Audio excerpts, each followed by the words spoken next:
Hi everyone, it's Josh and I'm going to go over today programming the Motorola EVX-S24 model, two-way radio. This is going to be a very basic setup, just outlining how to get the radios going. Now from the factory, these radios have some basic channels programmed into them and they will work out of the box if they all have the same default channels programmed. That being said, to get the most out of your purchase, you're going to want to program them with your authorized frequencies. I'm not going to go into getting into the process on this video because that's a much bigger conversation and really not beyond the scope of what we'll be going over today. Refer to your local laws, check the FCC website, and so on and so forth. To get this going, you're going to need three things.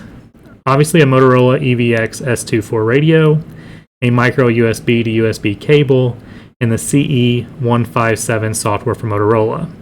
The best way to get your hands on the software is to reach out to your reseller that you purchased the radios from. They'll either be able to sell you the license or at the very least be able to point you in the direction where you can obtain this yourself.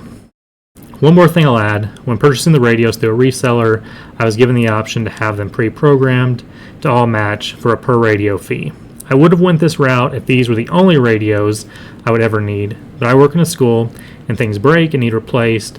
We may have more staff next year. We may have a whole list of other reasons why more radios might need to be purchased down the road, and I thought it would be ideal if I could just program them myself and not rely on the reseller, who may or may not offer that service in the future. So we'll get right into it.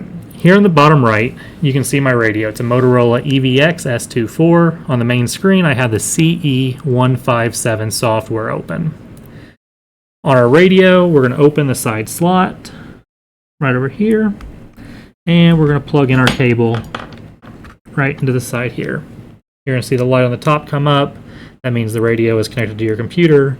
You're going to turn the knob. It'll turn the radio on. It'll perform its self-test, and then it will show its default or most recent channel there on the top.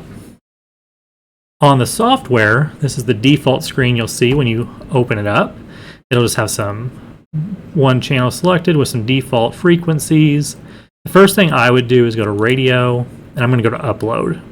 This is going to grab that configuration file off the radio and put it here into the CE-157 software, and we'll be able to see exactly how this radio is already configured.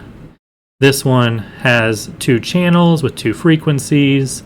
Looks like the power settings are set to what would be around 2 watts for this radio, and these are digital channels. Over here, we have those two channels in group tagged 01. That's what allows these channels to appear on the radio when we toggle through our channels. We wanted to add a third channel. We'd come in here, select 3, double click it. It sees how it went from gray to black. We could give it a new channel tag and be able to set its frequency here.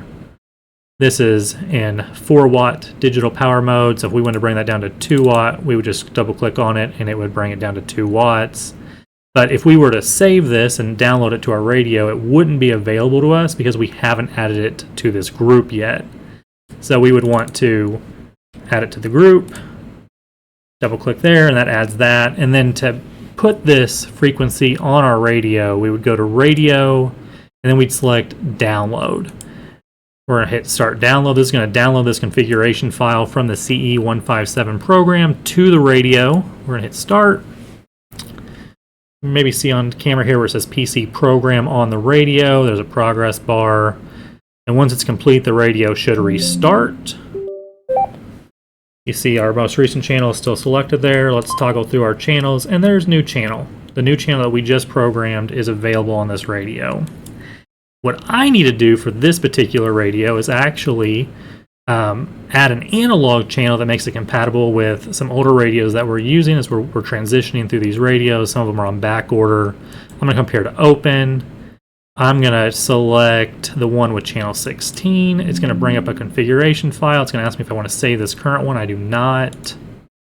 And then this brings up the configuration file that includes the analog channel that I want to add. This matches the channel used by our old fleet of radios.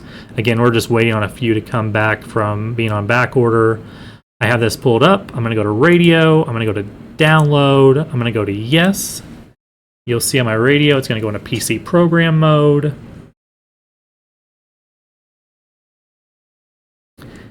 Once it is done, the radio will restart. The radio, then I can toggle up, and I have old channel 16. I can test that. I have another radio at my desk. Testing. 1 second. Let's make sure that radio is turned up. Perfect. I heard the squelch tone. It is coming through, and it's working. That's it, really. That's the basics of programming these radios. There's a lot more to get into with all the various settings. There is a useful help guide, but I hadn't really found anything online that walked you through the basics of programming these radios. So I thought I would put that together, and that's all I got. If you have any questions, feel free to leave any comments down in the comments section. Thank you.